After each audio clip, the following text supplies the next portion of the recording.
ميلاد الفجر.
الحمد لله يما، يا رب لك الحمد والشكر يا رب. الحمد لله اني شفتك واطمنت عليك برا السجن حبيبي يما.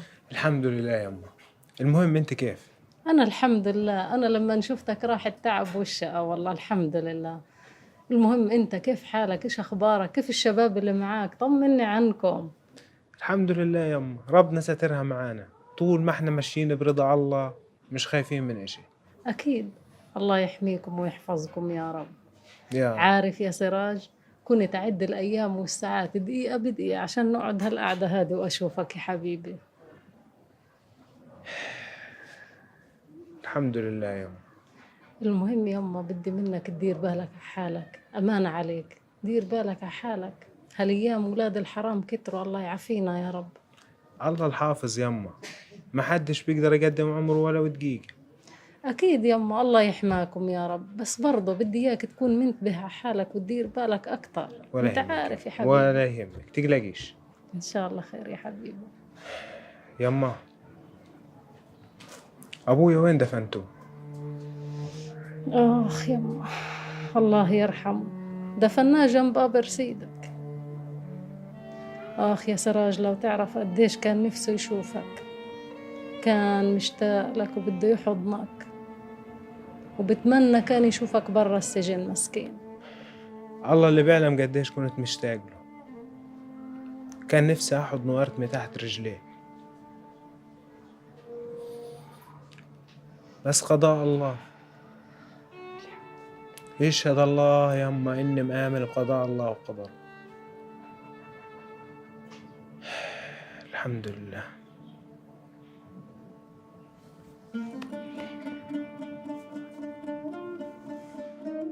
كيف حاسس حالك؟ لا الحمد لله أحسن.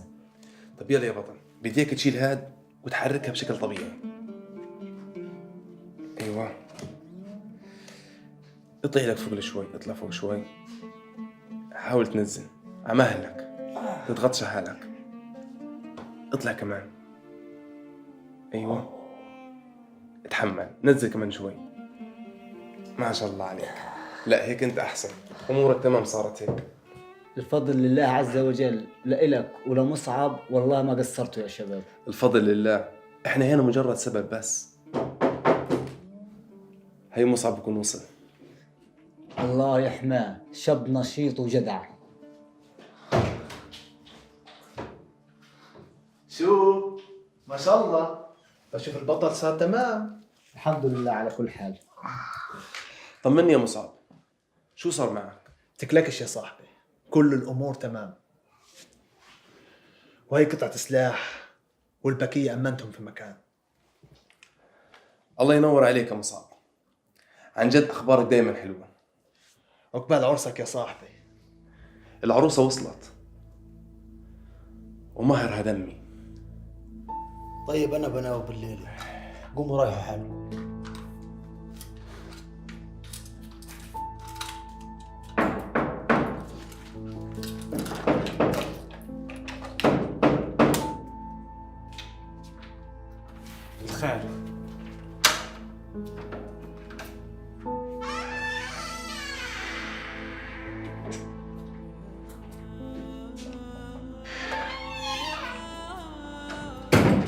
ايش في يا خال مالك؟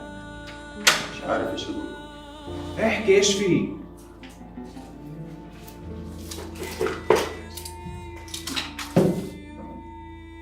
اعتقلوا صابر. ايش؟ كيف؟ كان موجود في بيارة لواحد صاحبه واعتقلوا منها. المستهربين كانوا مراقبين مسراج اليوم وربنا اللي سطر. لازم نتحرك من هذه الشقة بأسرع وقت. ممنوع أي حد يصلها بعد هيك. لازم ندبر شقة تانية. لازم يكون في شقتين على الأقل الاحتياط. وبيتي يا شباب مفتوح لكم 24 ساعة. بيت الخال مفتوح ومعروف للكل. في الشدائد بتبين معادن الخال. والله أصيل يا خال. راح يكون معنا شابين من اللي كانوا يساعدوني. ما بنعرفش ايش راح يصير معنا. بس كل ما ضيقت دائرتنا وقلت العناصر بكون أفضل إلنا بكتير. حماد هدول الشابين من خيرة الشباب، محتاجين مساعدتهم. لازم نتحرك بأسرع وقت. وإذا صار معانا أي طارئ في الطريق اضطروا الهويات. وانتوا عارفين طبعا شو هي الهويات. الرصاص اللي بيستحقوه. 10 دقايق ونتحرك. تمام، وانا هشوف الوضع.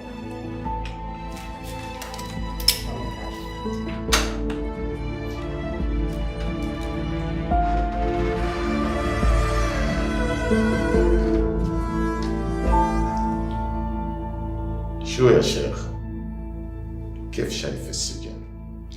أنا انسجنت ظلم وما عملتش شيء. ما هو أنت اللي لاخم حالك وواجع راسك. المواضيع فيها بهدلة وفيها سجن. أنت يا شيخ لك قيمتك في المجتمع، بس ليش بتروح للعنف؟ أنا لا رحت لعنف ولا حاجة. أنا اللي بعمله كله برضي ربنا.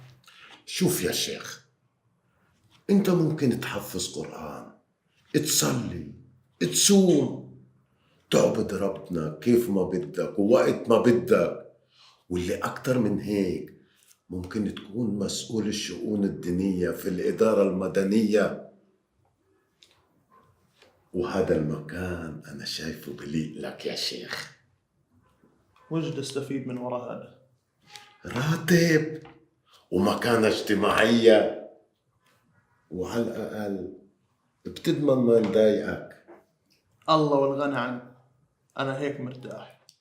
أنا بطمنك يا شيخ، أنا رح أكلم لك صديقي في الإدارة المدنية. إذا مسؤول الشؤون الدينية كبيرة عليك بخليك مسؤول الخطباء. المهم تكون راضي ومبسوط. لا شؤون دينية ولا خطباء، أنا هيك مرتاح. شيخ انت هيك عنيد، وهذا العند ما راح يفيدك، راح يضيعك ويضيع مستقبلك. ما راح أخسر شيء، أنا بعرف أحسبها صح. اتذكر كلامي منيح يا شيخ، انت ما حسبت شي. الدنيا أطول من أهلها، وراح أعرفك كيف الحساب الصح. اليوم هذا ما راح يجي يا شيخ، خلص راحت عليك.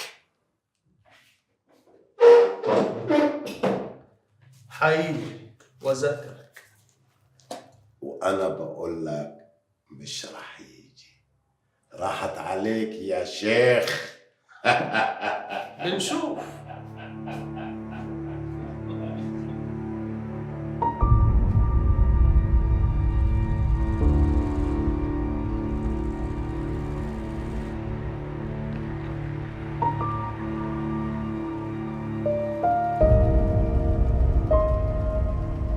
لا إله إلا الله. أول مرة يعمل حاجز طيار هذا. تحركنا في هذا الوقت مغامرة. ولا مغامرة ولا إشي يا خالي. مرات الغير مألوف بكون غير متوقع. خلينا نشوف الحاجز الأول وبعدين نشوف المألوف والملفوف. إذا طلبوا هوياتنا راح نورجيهم هوياتنا وهوياتهم على هذه الأرض.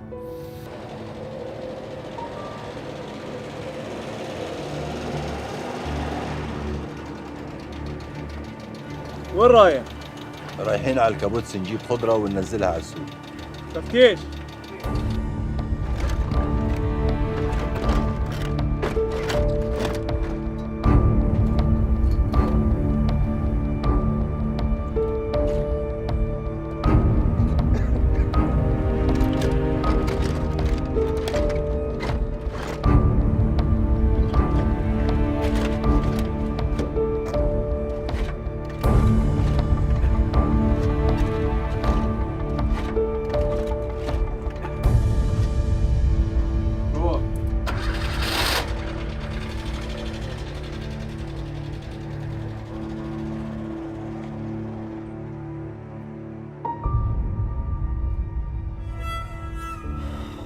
الحمد لله، ربنا أعلى بصيرتهم عنا. شد رجلك يا خال، خلينا نوصل.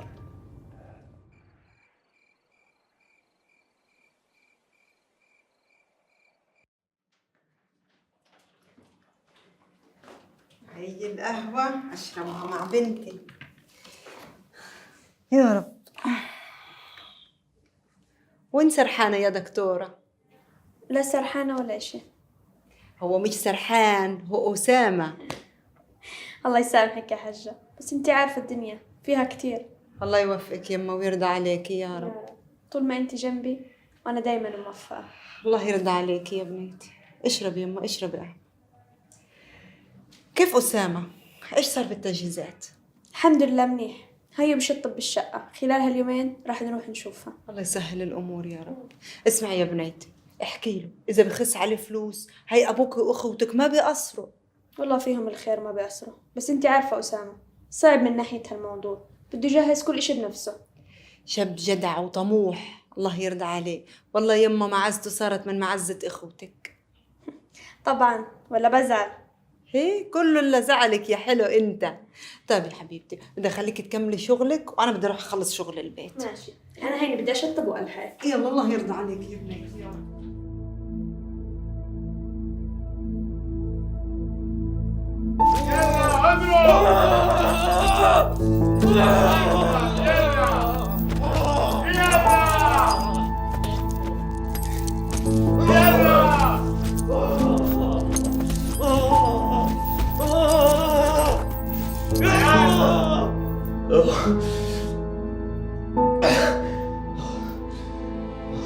حربتوا؟ رح أرقطكم واحد واحد. وين سراج واللي معاكم؟ بعرفش وين. ولك مين بيعرف؟ انت بتعرف كل حاجة. بعرفش.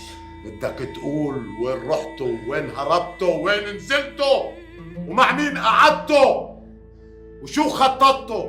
يلا قول. بقول لك بعرفش، كل واحد فينا راح في طريقه.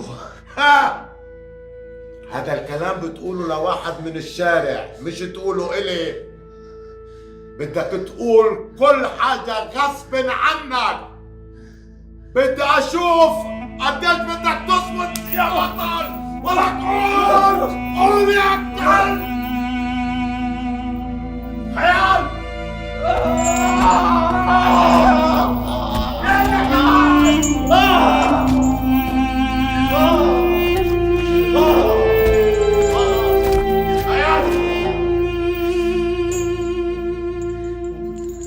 شو يا حلو؟ شو؟ لسه عامل قبضاي وما بدك تقول؟ أنا رح أخليك تقول غصب عنك. يا بتقول يا بتموت. شو بدك؟ بعرفش. بعرف تقولك بعرفش. خيال. يلا.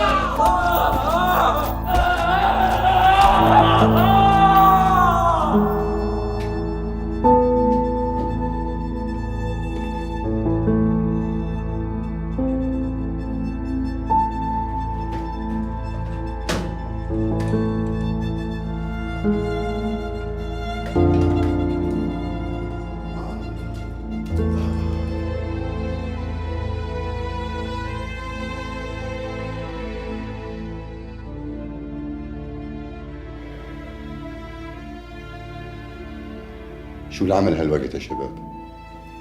هو ما بيعرف وين أنا رحت، بس الخوف على جهاد. يعني هو كان شاف جهاد لما كان بيستناكم في السيارة؟ صابر شاب جدع وراح يصمت في التحقيق، وأنا فهمته لو صار معنا أي إشي إيش يقول؟ إنه إحنا افترقنا أول ما نزلنا، وفعليا هذا اللي صار. لازم تاخذ احتياطك يا جهاد، زبط أمورك اليومين. بين الله صرنا في الهوا سوا. لازم نبدأ في خطوة تدريب الشباب، ولازم نوصل لهم رسالة إنه غزة ولعت من تحت رجليهم. جبهة الصراع لازم تضلها مشتعلة في وجه الصهاينة. المهمة مش سهلة، الانفتاح على الشباب بيحتاج الاحتياطات الأمنية وتوفير مقر للتدريب. بس احنا معناش سلاح كافي. تقلقوش يا شباب، بإذن الله بالطول بالعرض رح ندبر السلاح المطلوب. ان شاء الله.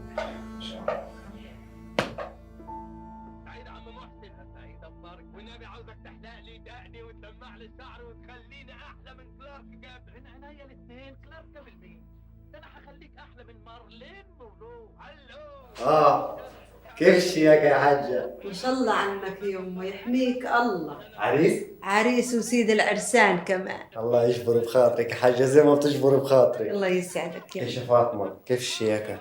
ما شاء الله عليه. طيب ايش رايك تروحي معي على صابرين؟ لا روح انت، انا هنام كمان شوي. روحي يما غيري جو مع اخوك. طيب ماشي. لا الله يسهل عليك. طيب بدكم حاجة؟ الله يسهل طريقك يا ابني، يرضى عليك يا رب. شايفة ما شاء الله عليه ما أحلى زي القمر.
وهذه المجموعة الثالثة من الشباب: أحمد، مازن، صالح، وهاب، وفارس.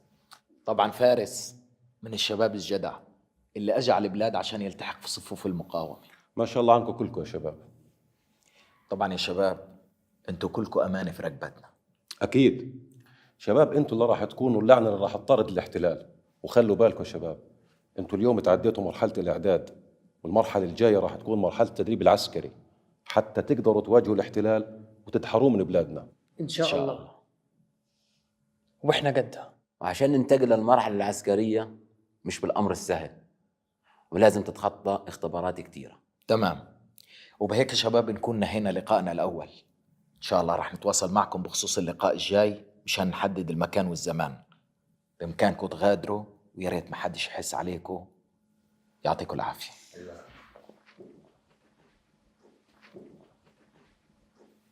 جهاد وين؟ ما جاش معاكم؟ مش عارف، هو مفترض يكون موجود معنا بس الغايب عذره معه. والمجموعة الرابعة على وصول. تمام. بدنا مكان ندرب فيه الشباب على إطلاق النار. صاروا متدربين على الفك والتركيب وضل الإطلاق. لا هذا انت الخال، بدنا نشوف لنا مكان يا خالي بعيد عن عينين الاحتلال. تقلقوش يا شباب، ان شاء الله راح نلاقي المكان اللي بعيد والمناسب كمان. مشكلة غزة كلها شرعين وحارة. صحيح غزة صغيرة بمساحتها بس كبيرة برجالها وفكرها. اسمعوا، في رجل بعرفه بيشتغل في تجقيف السيارات، وإلا ما نلاقي عنده مكان مناسب للتدريب. تمام يا خالي. ايش صار مع صابر؟ لسه ما في أي أخبار عنه. معناته لازم تضلك داير بالك. إيش قررت في موضوع السلاح؟ الطبخة على نار هادية بتسوى أزكى يا خالي. بس ما تنحرق، بدنا طبخة مزقية كويس بتكون شهية وناكلها بنفس. تقلقش يا خال، تربايتك. راح تاكل أصابعك وراها.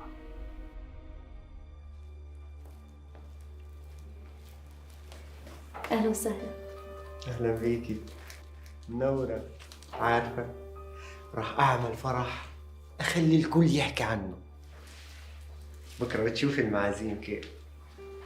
وانت كمان يا حبيبتي تقدروا تعزموا اللي بدكم إياه، وإحنا مش راح نقصر في الضيافة. الله يوسعها عليكم يا رب. عارفة يا صابرين، حيكون شهر عسل فخم فخم جدا.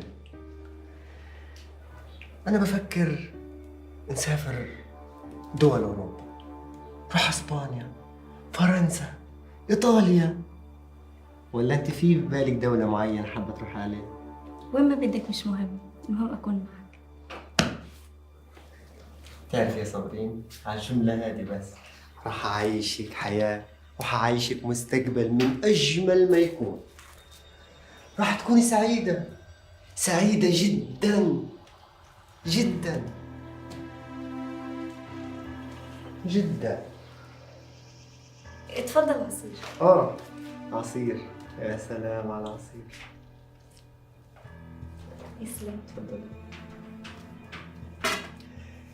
عارفة أنا بختلف عن كل الشباب، تفكيري استراتيجي، دايما بحسبها لقدام، لبعيد لبعيد. مش عارف، بس أنا بختلف. هعيشك حياة حلوة، هغنيك عن الجميع، حكون لك الأب والأخو والسند والصديق يا صبري. الله لا يحرمني منك ويضلك تاج راسي. يا رب يا رب يا حبيبي. اهلا وسهلا فيكم في عرس العم ابو قاسم. الف الف مبروك لعريسنا الغالي مسعود، وعقبال عندك ان شاء الله يا قاسم.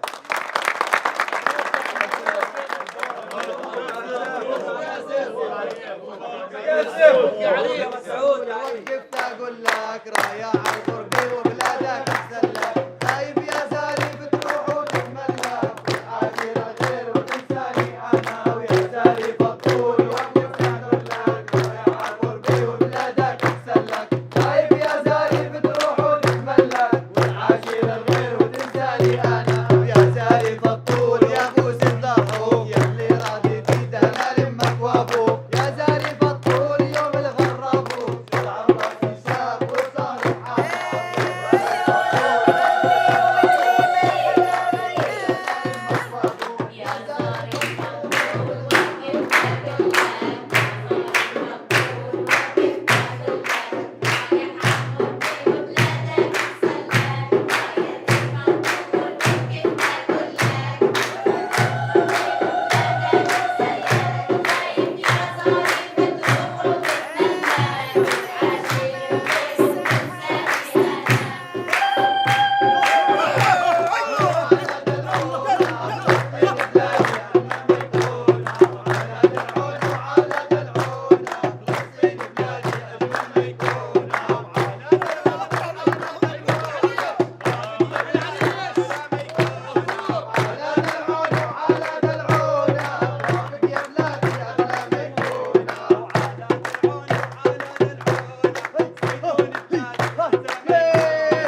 حبيبي يا برو، مبارك حبيبي، تتهنى ان شاء الله ويرضى عليك. الله يخلينا اياك يا رب.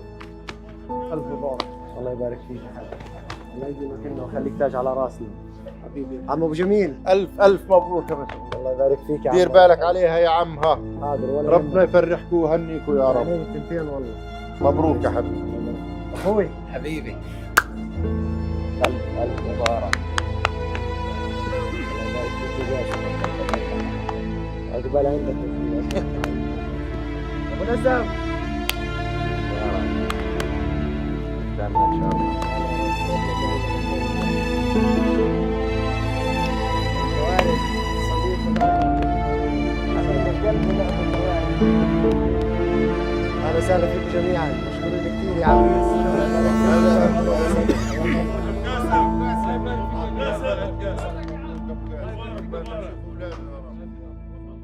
نورت بيتك ومكانك. نورك يا مسعود. تعرف يا صابرين، أنا كتير مبسوط على أجواء الفرح اللي صارت. انبسطت لما شفت ضحكة أمي وضحكة أبوي وأختي فاطمة وقاسم، وهيك حسيت بحلاوة الناس لما أجت على فرحنا. على فكرة أنا وأنت كمان كنا حلوين كتير. يا مسعود، كان أسعد يوم في حياتي. على فكرة هذا اللي أنا بدي أسمعه. أنا بدي إياك تكوني أسعد واحدة في الدنيا كلها. أنا وأنت حنعيش حياة حلوة كتير. بدي أحكي لك كلام تحطيه زي حلقة في دانك. حاضر. في 3 شغلات مهمة، أنت لا بتشوفي ولا بتسمعي ولا بتتكلمي. كيف يعني؟ يعني في يوم من الأيام لو شفتيني أنا مروح متأخر، اتأخرت في الليل كتير، بكون علي شغل ومروح، ما تسألنيش من وين جاي ومن وين طالع. لو شفت فلوس في البيت مرمية، لو شفت أي حاجة كأنك ما شفتهاش. نيجي للسمع. لو انت سمعتي أمي حكت لفلانة، فاطمة حكت لك إشي، تيجي تحكي لي إياه، بحبش الكلام هذا. يعني انت إيش؟ ما بتسمعيش. تمام؟ حاضر. وإيش بتشوفي في عينك كأنك ما شفتوش، واللي في راسك دايما خليه في راسك. أنا بني آدم عندي مستقبل كبير، وتفكيري دايما لبعيد، بعيد كتير. حكيت لك قبل هيك إنه أنا تفكيري استراتيجي.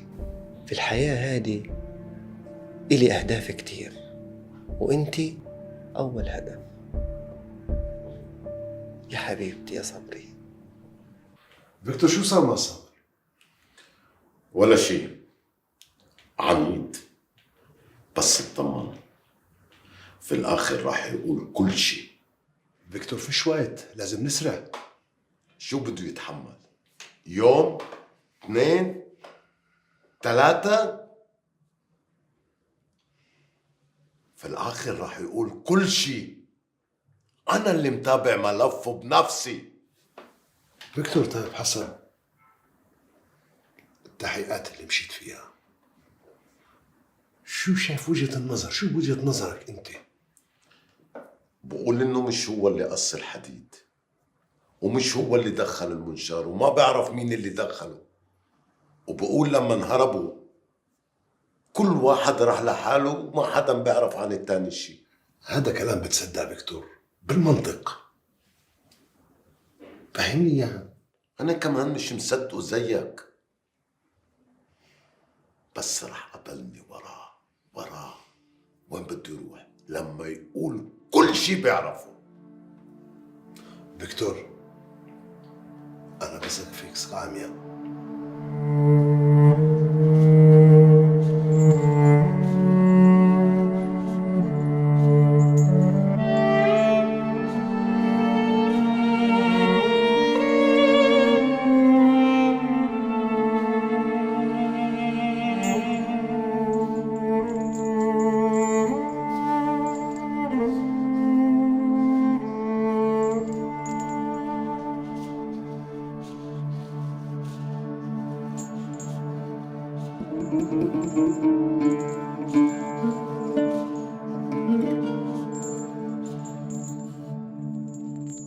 اهلا وسهلا اهلا وسهلا، نورتونا والله، زرتنا البركه. والله ما شاء الله عنك، كنت منوره العرس. الله يسلمك، الف مبروك يا شيخ، الله يهنيكي يا رب. الله يبارك فيك. الف مبروك يا مقاسم، الله يبارك فيكي يا رب.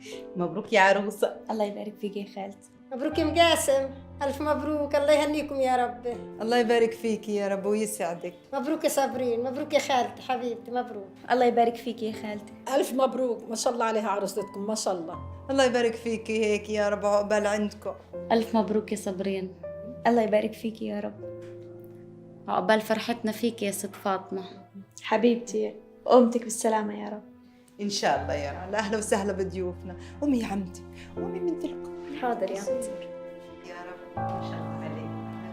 ايش اخبارك يا مشاهد؟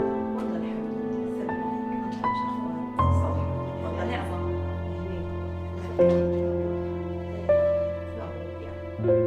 لازم نوجه لهم هذه المرة ضربة نزلزلهم من جوا. قلت تقارير الشباب بتقول ان الميجر رون ظلم وافترى، يعني بتقدروا تقولوا سيف مسلط على رقاب الأسرى والأهالي. لازم نتخلص منه.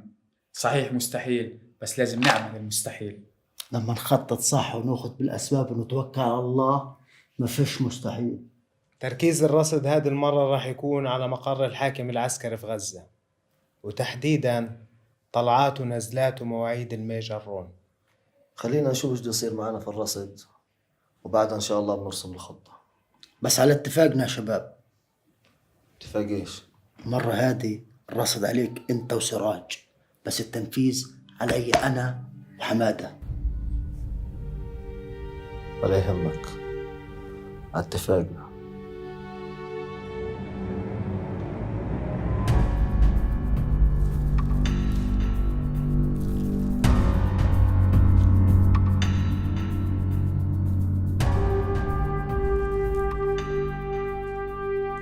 عشان ما نكذب من أولها، كل المعلومات اللي جاتنا بتقول إنه أنت قابلت سراج. مش صحيح.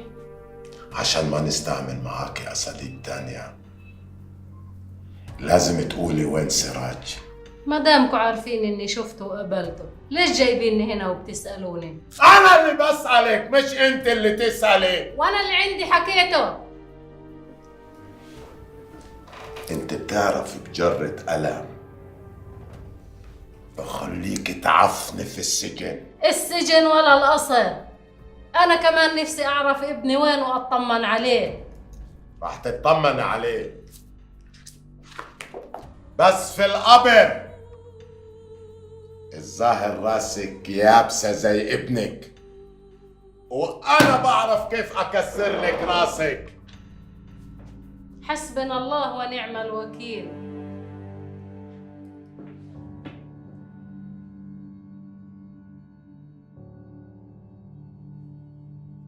الهدف الجديد هو معسكر تدريب للجيش قريب من قرية الشباب. ممتاز.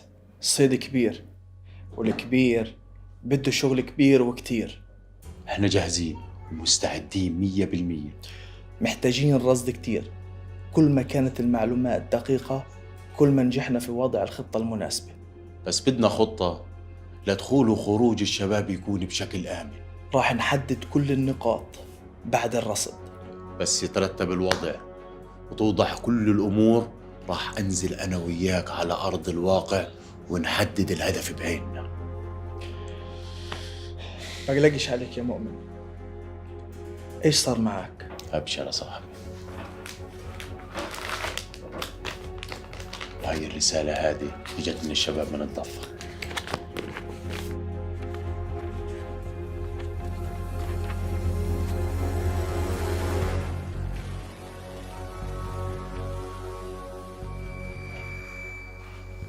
والله اهلا وسهلا بالفارس. اهلا يا مسعود. اهلا. تسلم ايديك. والله الف مبروك. تتهنى يا صاحبي، تتهنى. الله يبارك فيك يا صاحبي، عقبال عندك. في حياتك يا صاحبي. تعرف يا صاحبي القعدة هذه كثير بفتقدك فيها. والله ما بتروح من البال. طمني، ايش صار في الموضوع؟ اي موضوع؟ واللي صاحبي حق تنسى موضوع المقاومة.